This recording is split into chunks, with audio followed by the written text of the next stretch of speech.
Hi friends, welcome to Gayathri Karthik channel. இன்றைக்கி நம்ம என்ன பார்க்க போகிறோன்னா, மல்லி சாப்பாடு எப்படி பண்ணுறது தான் பார்க்க போகிறோம். மல்லி சாதம். இன்றைக்கி நான் கடைக்கு போயிருந்தேன். நல்லா ஃப்ரெஷ்ஷாக கொத்தமல்லி விற்றுட்டு இருந்துச்சு.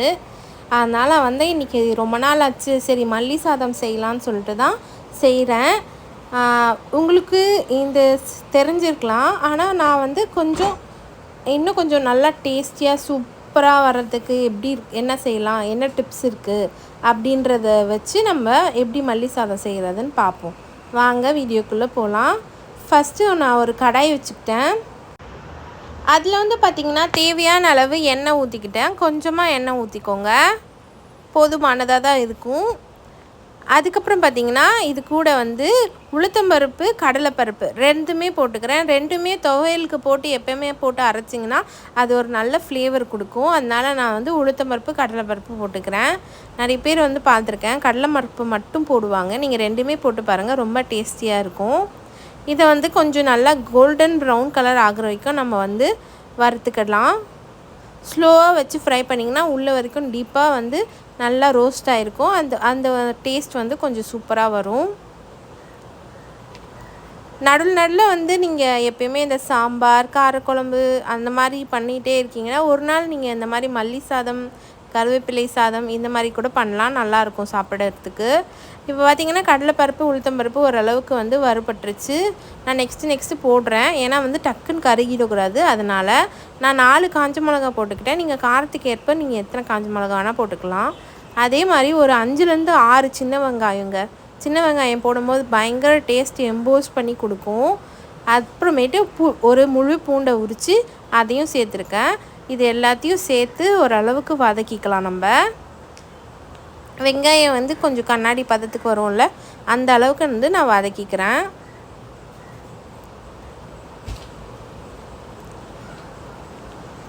மல்லி சாதம் நிறைய பேர் கசப்பு எடுத்துருச்சு, சாப்பிடல அப்படிலாம் சொல்லுவாங்க. அதுக்கு என்ன பண்ணுறதுன்ட்டு நான் சொல்கிறேன். அப்புறமேட்டு இது கூடயே பார்த்திங்கன்னா புளி சேர்த்துக்கிறேன். சும்மா குட்டியாக ஒரு 1/4 லெமன் சைஸ்க்கு நான் புளி சேர்த்துக்கிறேன் கொஞ்சமாக. அதையும் சேர்த்து நம்ம லைட்டாக வதக்கிக்கலாம். எல்லாத்தையும் சேர்த்து நல்லா ரோஸ்ட் பண்ணிக்கலாம். நீங்கள் பார்த்தீங்கனாலே உங்களுக்கு தெரியும்னு நினைக்கிறேன். சின்ன வெங்காயம்லாம் லைட்டாக அதோட ஒரிஜினல் கலர் மாறி ஒரு கண்ணாடி பதத்துக்கு வந்திருக்கு. இந்த மாதிரி சமயத்தில் நம்ம கொத்தமல்லி கட்டை க்ளீன் பண்ணி எடுத்து வச்சுருப்போம். அதை நல்லா வாஷ் பண்ணிவிட்டு அந்த கொத்தமல்லியை இது கூட சேர்த்துக்கலாம். கொத்தமல்லியை போட்டுட்டு ரொம்ப நேரம் வதக்குனிங்கனாலே அது ரொம்ப கசப்பு எடுத்துக்கும். நான் இப்போ லைட்டாக தான் வதப்பேன் பாருங்கள், அதுக்குள்ளேயே அது சுருண்டு வந்துடும். இங்கே பார்த்தீங்கன்னா நான் எல்லா கொத்தமல்லியும் போட்டுக்கிட்டேன். ரொம்ப தண்டுலாம் சேர்க்காம குட்டி குட்டி தண்டு தான் சேர்த்துருப்பேன். இலை மட்டும் வர இடத்துல இருக்க தண்டு தான் சேர்த்துருப்பேன். அந்த எல்லா தண்டையும் எடுத்துட்டேன். அந்த தண்டெல்லாம் போட்டிங்கன்னா நல்லதுன்னு தான் சொல்லுவாங்க, ஆனால் அது கசப்பு எடுத்துரும். அதனால் தண்டை எடுத்துருங்க. இந்த மாதிரி இலையை மட்டும் நான் போட்டுக்கிறேன். போட்டுட்டு ஒரு 3லேருந்து 4 பெரட்டு தாங்க பெரட்டணும். அது கடாயில் பட்ட உடனே டக்குன்னு சுருண்டுரும்.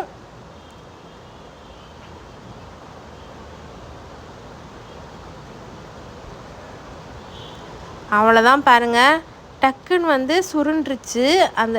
நான் இந்த போடும்போது பார்த்திங்கன்னா இந்த கடாய் ஃபுல்லாக போடுற மாதிரி இருந்துச்சு. ஆனால் இப்போ பாருங்கள் சுருண்டுருச்சு.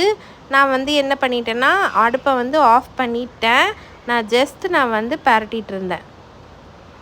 அவ்வளோதான், முடிஞ்சிச்சு நம்மளுக்கு. இப்போ இதை கொஞ்சம் நேரம் நம்ம ஃபேன் கீழே ஆற விட்டுருணும். ஏன்னா ஜாரில் அப்படியே போட்டு அரைச்சிங்கன்னா ரொம்ப கஷ்டம்.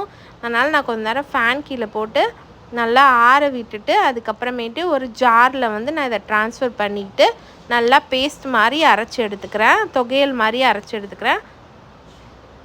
உங்களுக்கு இதே பார்த்திங்கன்னா சட்னிக்கு நீங்கள் சேர்க்கணுன்னா இது கூட நீங்கள் சும்மா ஒரு கையளவு தேங்காய் பூ கொஞ்சம் போட்டு அதை நீங்கள் சட்னியாக அரைச்சிக்கலாம். கொஞ்சம் நிறைய தண்ணி விட்டு சட்னி மாதிரி அரைச்சிக்கிட்டிங்கன்னா இட்லி தோசைக்கெலாம் போட்டு சாப்பிட்றது ரொம்ப டேஸ்டியாக இருக்கும்.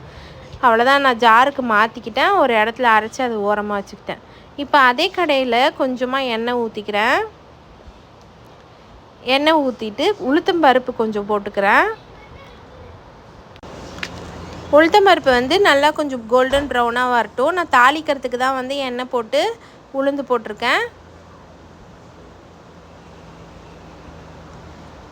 டக்குன்ட்டு ப்ரௌன் ஆகிடும். அதனால் வந்து ஸ்லோ பண்ணிகிட்டே பண்ணுங்கள். இதெல்லாம்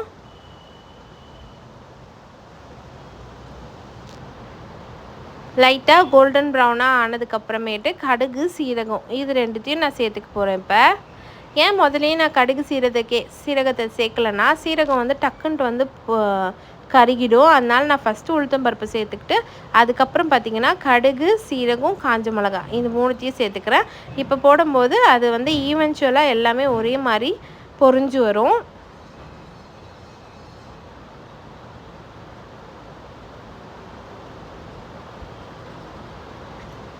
அதுக்கப்புறமேட்டு இப்போ இதை கருவேப்பிலை சேர்த்துக்கலாம். இது கூட